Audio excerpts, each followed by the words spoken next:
Hey. Hey. Look at the camera. Say hi. So yeah, we're walking on this trail. We don't know where we're going. No, we know where we're going. Okay, but we just. Why are we going in circles? Well, look, people talking. Hashtag vlog. Ready, hurry up. And then the whole thing was silence. Everybody, be quiet. Brandon. The whole thing was silent. So, Brandon. We're going into the Is this a conga line? No. And I'm driving. Gabriel. TriggerPuller. Gabriel, no. Shush. No.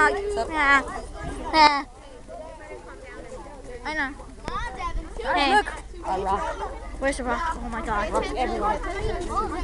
Damian, curb stuff. Wow.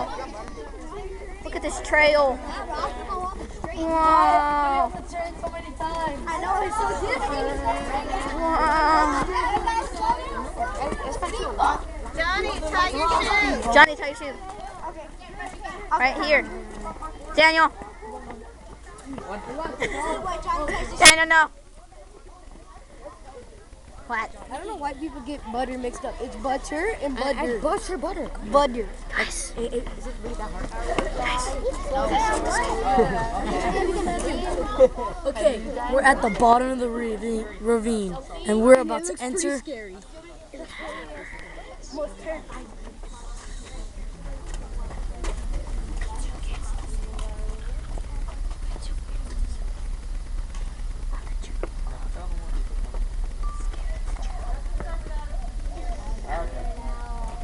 Alright guys, so welcome to Natural Bridge Caverns. I'm going to be your tour guide today. My name is Jacob.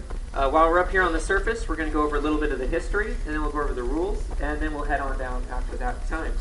Now, for starting with the history, we'll start with the room that we're standing in right now. This area is what geologists refer to as a sinkhole.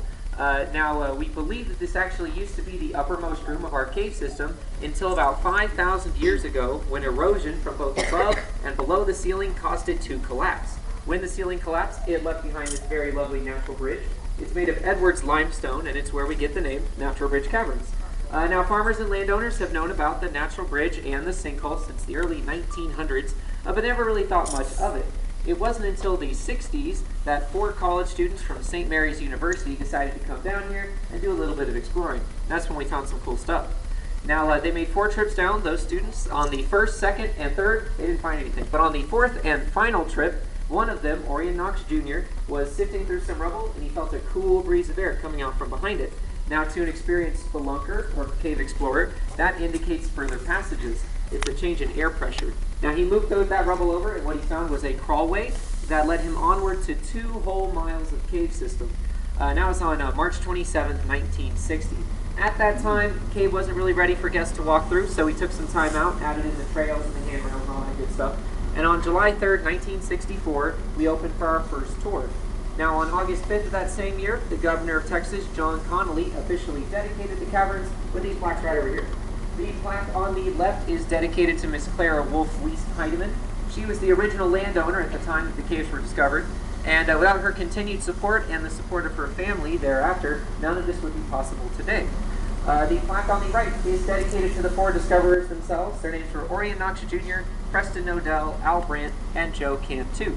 Now that's just a brief history. If I can direct your attention to that rule board right over there, that's our big important cave rule board of the big important cave rules. And the number 1 and most important rule on that board is to not touch or damage any of the walls or formations as you're moving through the cave. Now, not damaging them, that's kind of a given. We don't want you guys hitting them or crawling on them. But what a lot of people don't know is that because we're mammals, we have oils, acids, and dirts on our hands. They're always there. If you touch a formation, you'll rub those off on them. The acids and dirts will turn the formations a blackish-brownish color, and the oils will waterproof them and stop them from growing. So, in order to preserve the formations and keep them looking pretty for future generations, we do ask that you guys not touch any of the walls or formations as you're moving through the cave. And don't worry, we do have handrails for you to hold on to while you're moving through. Second rule, there's no food or drinks allowed on the tour. If you guys have any snacks, nachos, things like that, please dispose them in the trash can right over there. Bottles of water are allowed, and if you realize that you have an empty bottle of water, we do ask that you dispose of any trash in the trash cans that are stationed along the trails. Now, remember to stay on the trails, and for your own safety, make sure you're behind me at all times. I'm going to be leading the tour. We recommend wearing rubber-soled walking shoes because we're going to be walking quite a bit today. We'll be walking 3/4 of a mile. We'll be going down 180 feet, which means we have to come back up 180 feet. And it's just a straight shoot. We'll go forward, down, and then back up, and we'll pop out on the other end. We'll have a nice walkway that'll lead us back to the visitor center. The temperature inside the cave is 70 degrees with a humidity of 99%, so it'll feel like 80, maybe even 90, especially towards the end once we've done some walking. Last rule, this is kind of, I know I don't worry about it with you guys, but there's no smoking allowed on the tour. Also, if anybody has any cameras, pictures are definitely allowed, but the lighting is low, so we recommend using a flash so you can pick everything up. Does anybody have any questions before we continue on down? All right, if I could get a line leader, quickly up here in front. Okay. I've done it before. Hold on.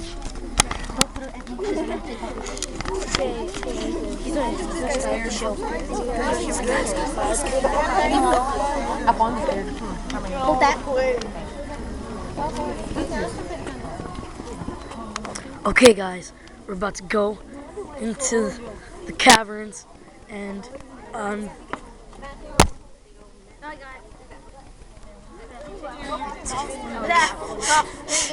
holding the controller. Okay, let me see. Cheers. I'm gonna videotape you before we go into the dark. Here. I need to zoom out. Wait, Brandon, here. Brandon. Okay, we're about to enter It's so dark. the caverns again. I feel like we're entering an underground temple, man, in Minecraft, you know? Temple? Yeah, there's like usually jail stuff like that. Oh, yeah. Minecraft. Freddy. The Minecraft's going on. Oh my god. Watch your step. Watch your step. I'm gonna videotape this guy. Videotaping. Cavers. Take him up. Wait. Yeah. Whoa. Whoa. It's insane in here. It's cold. Somebody have a flashlight? Whoa. Brandon, you're about to die. God, I almost freaking fell off. Who? Why are you scared? I don't know. I just got that weird feeling in my gut. There's a ghost over here. There is. Hey, Matthew, imagine a creeper comes out.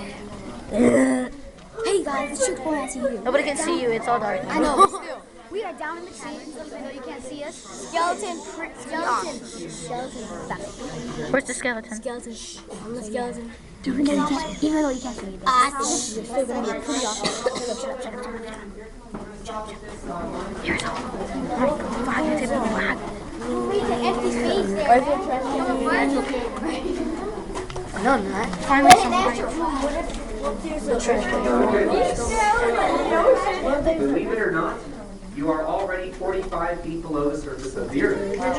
And you're standing in a room that we call the bear pit. Not you guys, not touch the ceiling, please. As you know, don't touch the walls. Now, that is a big part of it. Now, we did not have to discover this room. This room was already here when the explorers first came down. But once development started, we found a lot of cool artifacts in here. We found an 8,000-year-old black bear thigh bone, a 5,000-year-old black bear jawbone, and we also found the bones of 45 other vertebrate species. Among those, we also found some man-made artifacts like arrowheads. Now, we have all that cool stuff up in the visitor center in a glass case, so be sure to check it out on your way out. Now, way down here on the left side of this path, you'll be able to see when you walk past. There's an extra set of tunnels. Now, when the explorers first came down here, they thought that those tunnels would lead to the rest of the cave system. Well, they made it back about 200 feet, and all they found was a dead end and a not-so-happy family of raccoons. Now, the raccoons have since moved out, but we do call those the raccoon rooms in their honor. Now, if I can direct your attention to this plaque right over here. This is our Texas Lawn Cavern Protection Natural Resources Code. That's a lot of big words, but basically what it says is that touching any of the walls or formations or damaging them used to be a misdemeanor. It is now a third-degree felony. But I know everybody's I think you can curious. actually see now because it's adjusting to the lights. So, in order to get all of that curiosity out of the way now, we have placed a touchstone right here. That is an actual formation. It fell down a long time ago, and we stuck it right there on the wall so you can get all that curiosity out of the way up here. Because I know nobody wants to go to jail for touching what is essentially I want to go to jail. So, as you're moving through this room, be sure to just very orderly touch that touchstone. Now, further down here, on the right side of the path under the handrail, be sure to look out for the entrance to Discovery Hallway. Now that is the crawlway that Orion Knox Jr. found when he moved that piece of rubble and felt that cool breeze of air coming out from behind it. It's about 120 feet long and only 22 inches wide. That's a little tight. We're not going to make you guys squeeze through there today. Instead, we'll be passing through our humidity barriers at the end of the room. What those do is they're essentially a pair of glass doors that trap the natural humidity inside the cave and preserve it in the state it was in before mankind first entered it. That's when that high humidity is really going to hit you once you go through those doors. Now these trails are steep and wet, so we want you guys to use the handrails as much as possible. However, up ahead in the next room, St. Mary's Hall, the handrails will disappear for a little while, so just watch your shoulders as you're walking through. Does anybody have any questions before we continue on down? I'll take mine. All right.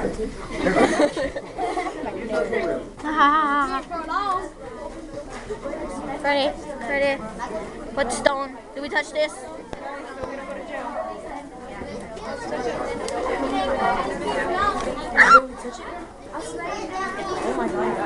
Sliding down. I'm Spider-Man. Ew, it feels wet. Don't touch it. Here's all. It feels wet. Yeah, it's all wet stuff. Whoa. Raccoon room. It's really steep and I'm completely... Dude, that's a raccoon room. Dude, why are you scared? You said you were. Bro, dude. That's deep down there. Oh, you can actually see now. Why is there water on the door? Because condensation here, so. Condensation.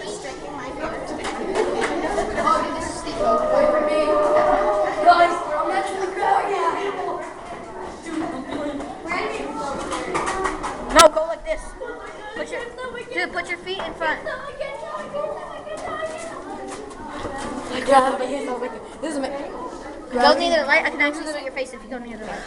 Gravity's messed up. I know, right? Yeah. There's a natural light. St. Mary's Hall. Oh, shoot. Spring break in Georgetown. Awesome. Yeah. Tights and still Vlog, you can't see anything, but it still looks awesome. Vlogging. Let's have a vlog. Oh my god, let's have a vlog. Oh my god. That's too bright. Oh, there's moss in it. There's moss. Oh, shoot. Oh, that is awesome. That looks good. Ew. Dude, This is the best adventure ever. Wait, I'm gonna see if you see my face. Okay, guys, we're going into the thing, so we have to be awesome. Ew.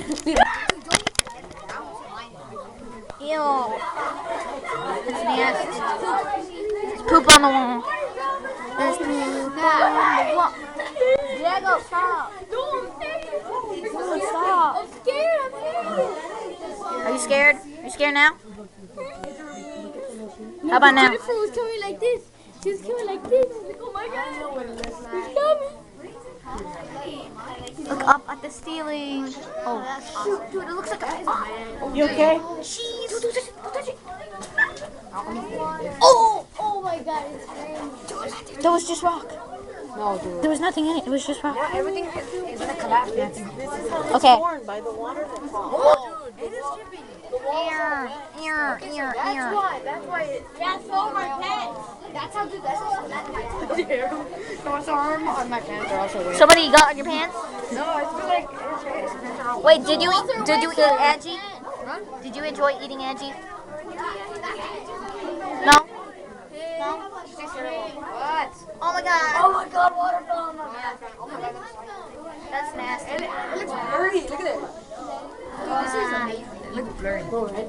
Look, it's a weird wire. Dude, we can actually see. We can actually see people now. Hi, man. Oh yeah, we can. So yeah, we're in the cavern and it's so creepy and weird. I need to focus on your face. And Brandon, turn around. Turn around when you get to that light. Okay. everything's insane. And look at this. Whoa, dude, you have to crawl in for me? I want to go there. I know, right?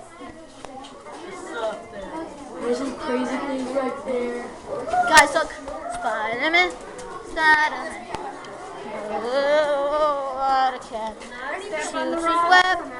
Yes, he can. Spider-Man is the Spider-Man. Shut up.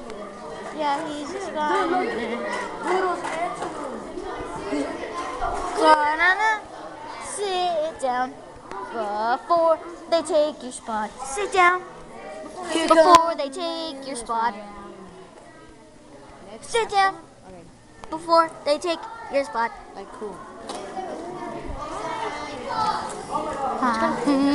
People having a blog. I'm a blog. Carla having a blog. What's my name? What's up? Look at Alfonso. Ah. You can't see him. Okay. I need light, like a flashlight or something. If we had a light, I would totally show y'all something that I like the most. Dude, if I had brought my thing right here, I had like a little light right here. But that's on my Minecraft hat, and I forgot that. Matthew, are you sure it can't see anything? Dude, I see a middle finger. But does the No, it can't see the middle finger. Stop and talk in here for a little while, so feel free to come on in, grab a seat on the benches or the rock walls. On my hand. That's blinding.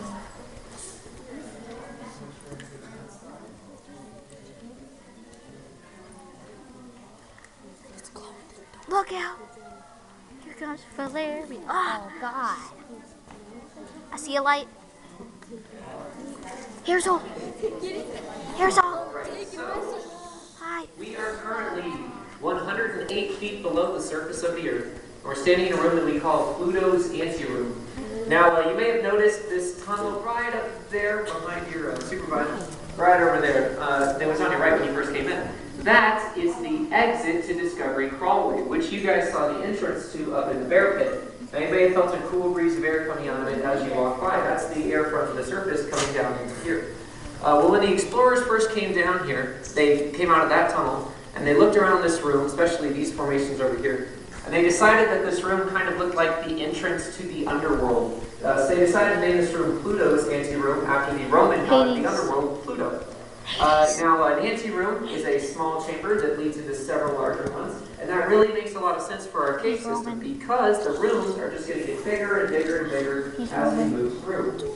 Now, but we like to stop in this room because it contains a lot of really good examples of the different types of cave formations or paleothems that you're going to see throughout the tour. So this is when we kind of stop and talk about how they grow and how they form, and they do indeed grow.